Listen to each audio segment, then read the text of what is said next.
आप देखना शुरू कर चुके हैं बापू वार्ता न्यूज़ नेटवर्क। अक्सर हम ग्राउंड लेवल की ग्राउंड रिपोर्ट दिखाते रहते हैं, लेकिन बेसिकली एक ऐसी ग्राउंड रिपोर्ट आपको आज हम दिखाने जा रहे हैं जो कि गोंदिया जिले में नहीं तो संपूर्ण महाराष्ट्र में जो है वह 102 की जो सेवा रहती है, 102 की सेवा देने वाले जो ड्राइवर भाई है हमारे साथ मौजूद और उनकी संगठन के काफ़ी सारे लोग जो है मौजूद है।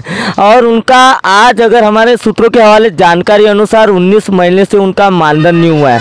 क्या मान रहा है, क्या है कारण, ये तो अभी तक पता नहीं चल पाया। लेकिन हमारे बीच में एक ड्राइवर चालक भाई है, उनसे जानने का प्रयास करेंगे। चंद्रिकापुरी जी, क्या बताना चाहोगे? आपका 19 महीने से पेमेंट लटका हुआ है और 19 महीने से आपको पेमेंट नहीं हो रहा है, क्या है इसके पीछे का कारण? इसके पीछे का कारण तो अभी समझो कि अभी जो पेमेंट आ चुका है, ऐसा करके जब आरोग्य संचालक का साहब का जो पत्र आया है उसके हिसाब से हमको मालूम चला है कि हमारी निधि उपलब्ध हो चुकी है। और जिला परिषद को बताना चाहेंगे कि हमारे 19 महीने का पेमेंट कर दिया जाए, क्योंकि अभी 19 महीने से हमारे पूरे वाहन चालक लाचार हो चुके हैं, भूखमरी की नौबत आ चुकी है। एक वाहन चालक हमारा मर गया, उसका इलाज के लिए पैसे नहीं थे, हमने उनका कलेक्शन करके दवाखाने में उसके इलाज के लिए पेमेंट कैसे भी 50-100 रुपये कलेक्शन करके उनको हमने दवाखाने में पेमेंट दिए।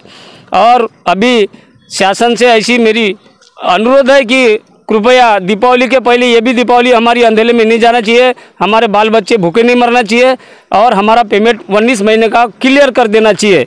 जानकारी के हिसाब से आपका यह काफ़ी वर्षों से यह मामला चल रहा है पेमेंट को लेके, और दूसरी ओर देखा जाए तो आपका मामला जो है वह कोर्ट में प्रलंबित है। और कोर्ट में प्रलंबित रहने के पश्चात जो निधि आई है बोलते हो आप, वह निधि किसके खाते में आई है और कितने रुपए की निधि है, और कितने जो वाहन चालक है उनका पेमेंट हमारे गोंदिया जिले में लटका हुआ है? गोंदिया जिले में पूरे 67 वाहन चालक है।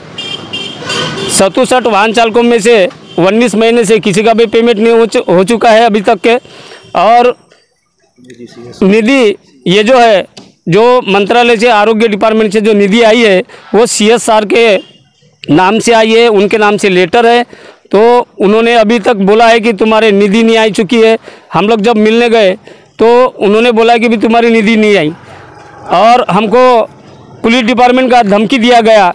तो हम CS साहब को बोलेंगे कि भाई पुलिस डिपार्टमेंट में जाने के लिए हम 102 के ड्राइवर है, हम लोग सेवा करते आ रहे, और 19 महीने से नहीं, हम लोग अभी 22-25 साल हो गए सेवा देते आ रहे।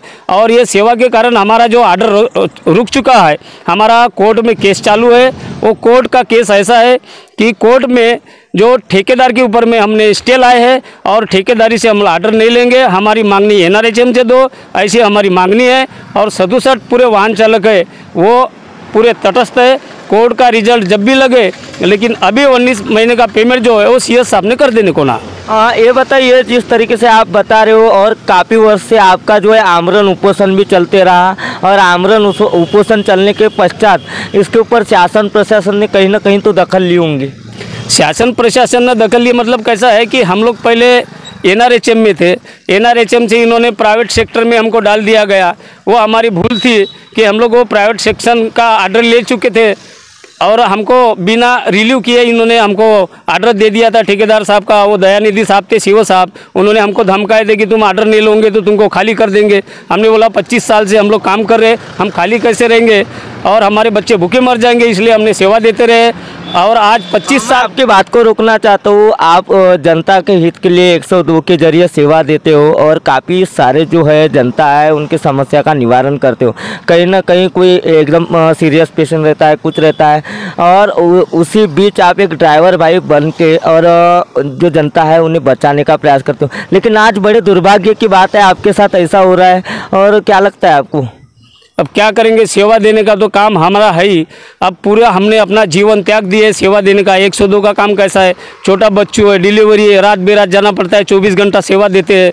और कोई एक्सीडेंट केस आ जाए, सांप बिच्छू वाला आ जाए, हाँ, को भाई 102 के सिवा कोई गाड़ी मिलती नहीं है। 108 वाला आता है देर से, बेचारा वो भी भाई हमारा है, लेकिन सबसे पहले सेवा 102 का देता है। रात को 1 बजे, 2 बजे, 3 बजे कोई भी काम रहे घर का, छुट्टी नहीं मिलती, फिर भी हम लोग 24 घंटा सेवा देने के बाद में भी हमारी भूखमरी की नौबत आ चुकी है। इसलिए शासन ने हमारी तरफ ध्यान देने को ना। क्या लगता है आपको, ये भी दिवाली आपके अंधेरे में जाएंगी?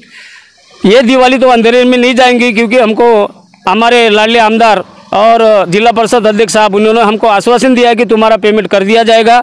लेटर जो आया है मंत्रालय से उसके हिसाब से तुम्हारा पेमेंट हो जाएगा करके विनोद भाऊ अग्रवाल आमदार साहब हमारे और जिला परिषद अध्यक्ष पंकज भाऊ जी रांग डाले और विजय भाऊ रांग डाले, इन्होंने हमारे को आश्वासन दिए कि तुम्हारा पेमेंट हो जाएगा। इसलिए हम लोग अभी उनके तरफ गए थे, उन्होंने कलेक्टर साहब से भी बात की है तो पेमेंट हो जाएगा करके हम लोग थोड़ा सा सहारा मिल रहा है। तो दीपावली के पहले हमारा पेमेंट कर दिया जाए ऐसी हम कलेक्टर साहब और सीओ साहब से विनती करते हैं। यदि अगर आपकी मांग नहीं हुई और आपका जो पेमेंट है वह पूरा नहीं हुआ तो आने वाले दिनों में आपकी क्या भूमिका रहेंगी?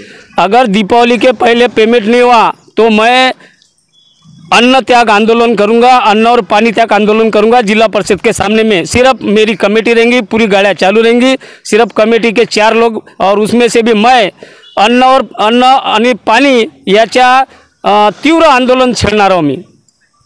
इस प्रकार मैं आपको बताना चाहता हूँ, हमारे साथ में अभी तक आपको वीडियो में दिखाने का प्रयास करूँगा ड्राइवर भाई मौजूद है 102 के, और वह जो है जनता के हित के लिए सेवा देते रहते हैं।